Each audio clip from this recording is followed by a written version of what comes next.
Hello guys, welcome back to my channel Automation Hub Sarthak.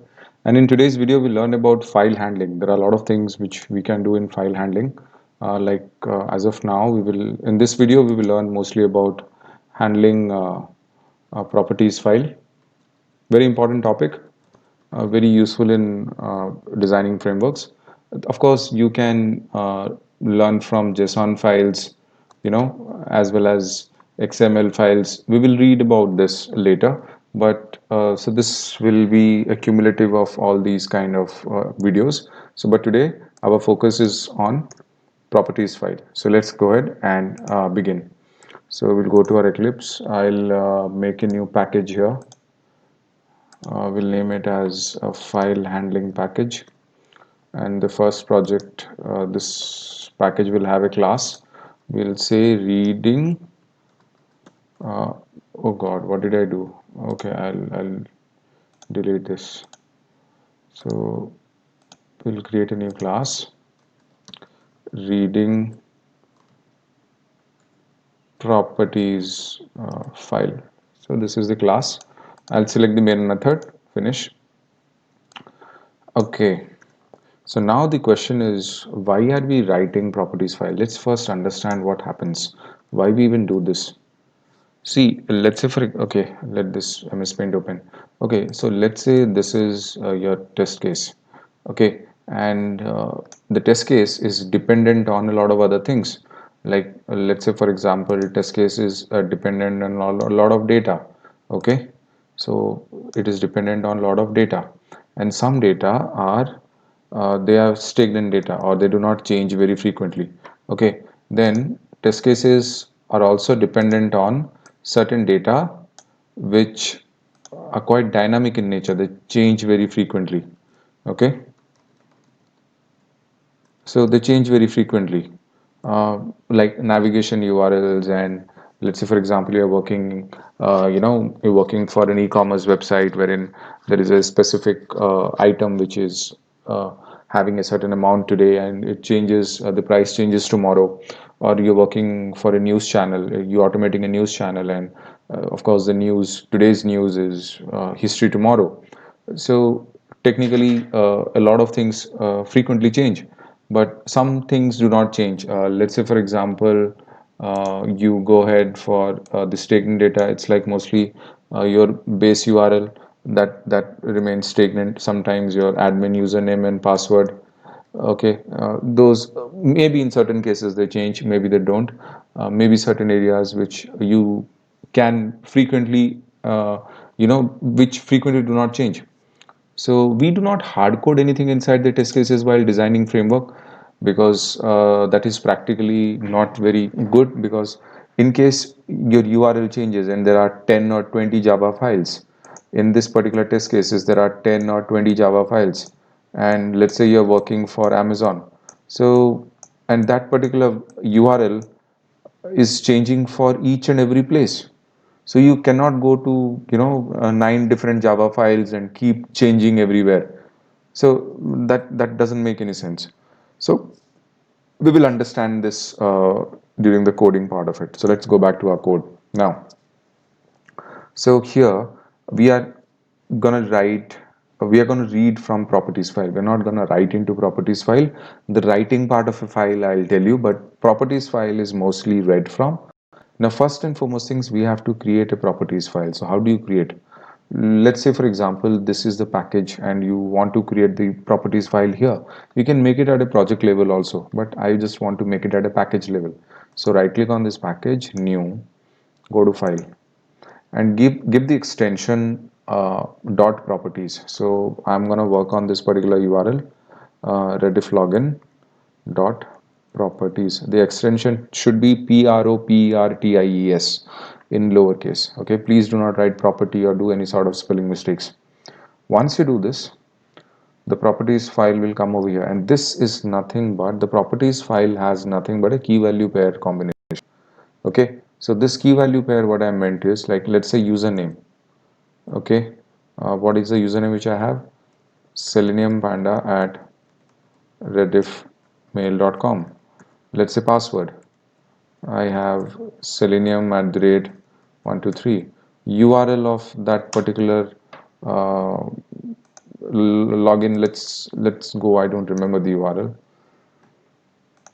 So this is the URL. This generally doesn't change. So I'll copy this and I'll put it here, and I'll keep it like this.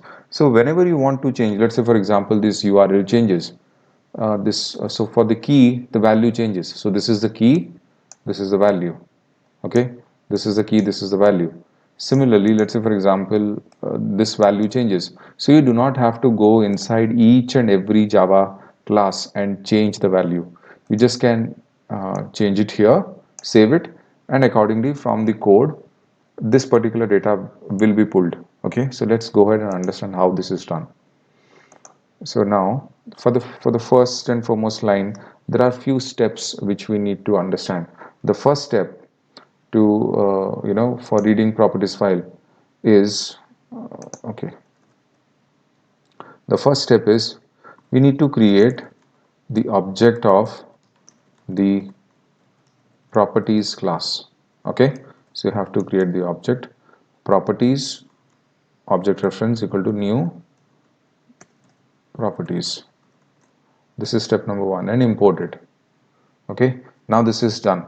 Now the next thing is this particular properties file which you have created.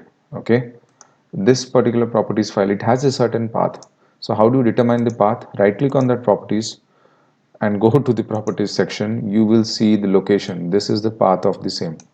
Copy this, and you have to, if you want, you can maintain something like this string path. Just give. Okay, please make sure you do not give any space kind of things here. If you do this, it will give you an error in the code. I'll show you in the case of output later. Make sure you do not leave any gaps between the these double quotes. Don't, just give the path of the properties file, and make sure you have double escape sequence. Okay, in Windows we use this. In if you're working on Mac, you can give a single forward slash sequence. Anyways, so this is how it is. You have mentioned the path. Now you have to create next step. So next step is you have to create the object of file input stream class. This is the next step. Okay, so let's go ahead and create the object. So I'll write file input stream, object reference equal to new file input stream. Okay, and it will ask you, you'll have to import file input stream. You do that, and then this will ask you to pass a certain argument. So what you need to do is you need to pass this particular path here. Okay, so what you are technically doing, and then you will have to give a throws declaration. See, whenever you pass this particular path, or when you are creating the object of file input stream class, this actually throws a checked exception. Okay, so Java throws a checked exception. You can go for the throws declaration. So just click mouse over. I go for exception, that situates everything. Do not go for I or anything, and just remove this. You don't need this. Okay, so that's it. You do this. So what does this become? This is nothing but you have created the object of the file input stream class, and the object of file input stream is connecting to the path where the property files is lying. This is the significance. You have created this particular line of code. What does it say? You have created the object of the file input stream class. Okay, the object of this particular object which has been created is connecting to this path, and in this path your property files lie. That is the significance of this particular code. Okay, now what is the next thing that you need to do? You have to get the object reference of the properties, prop dot, you load everything what is there inside this particular path, and that's it. So what you are doing here, this particular command, it actually means from this file input stream object we are loading everything inside the properties object.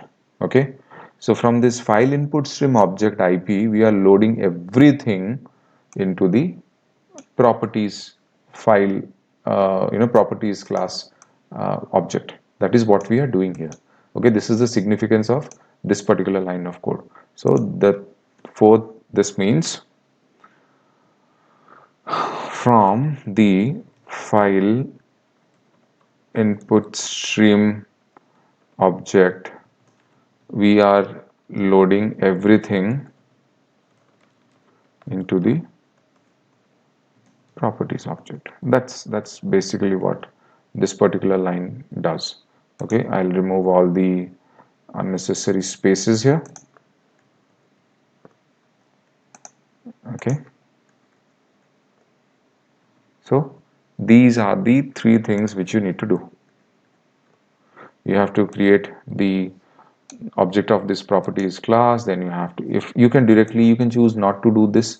You can directly write file input stream, new file input stream, and you can write the whole path here also. That will also work, but it looks very messy, so I've just made it as a string and I'm calling this string directly, and that's mostly it. Okay, now the next thing what you need to do is, now, whatever things you have created inside this properties file, how you know this is actually working? So you need to call them. You have to see whether whatever you written is working fine. So just you need to print it, right?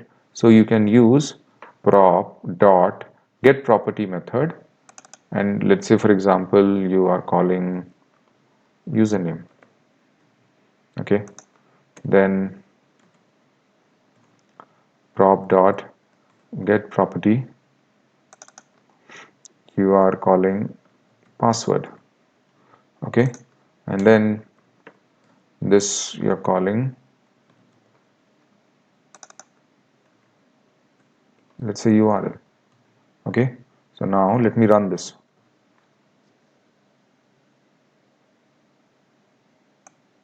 See how easy it is. You get the output in a jiffy. It is very simple. So this is how you technically read a properties file. Once again guys, I'm getting a call, sorry guys. So yeah, so this is how you actually read from a properties file. But now there is one small catch here. When you look at this path, C drive users, ASUS and all that, this is the project wherein I'm writing all these things. If there are many testers working on the same project, and their path will be different, so we need to keep one particular path so that it can be handled directly from the project. So how do we do this? There is a special provision in Java. I'll tell you, using the system class. So let's go ahead and see. Using the system class, system is a class, and this is a static property, get property, and this is a user directory. So this user.dir, this particular user directory will give you the path of the current project wherein this particular thing is running. Okay, so we'll save it and let me run this for you. I took a printout of this. So it says C drive users ASUS Eclipse Selenium WebDriver code. So up to this much, we need not hard code. We can give this particular area. So what I'll do is I'll delete this and I'll append this particular line of code, system.getProperty. Okay, this is what I'll do, and that's mostly it. So this is what I'll do, because see this particular thing is going up to here. If you would have done this, but if you would have created this properties file at a project level, then probably all these things you might not have to write. But anyways, we created inside the package. So anyways, this will work. This is just file handling, just directory. So you can save this, and let me close this. Let us run this. See, it works fine. So tomorrow when you work at a framework level, you do not have to hard code this particular path. You can just write this small line of code. System is a class, get property is the static method inside that particular class, and then you just prescribe user.dir. This is user directory, which actually says in this particular program lies inside this particular project. So Selenium WebDriver code is my project. So it is just giving you that value. So this becomes a less non-hard code and a little smarter way of doing it. Okay, so because file handling leads to a lot of path specifications and all. So this much is it for this video. I hope you like this session. I'll write 3 4 more videos on file handling and all, so we'll do that in upcoming videos. And thanks for watching, and please do not forget to subscribe to my channel Automation Hub Sarthak. Thank you so much. Sarthak here, signing off.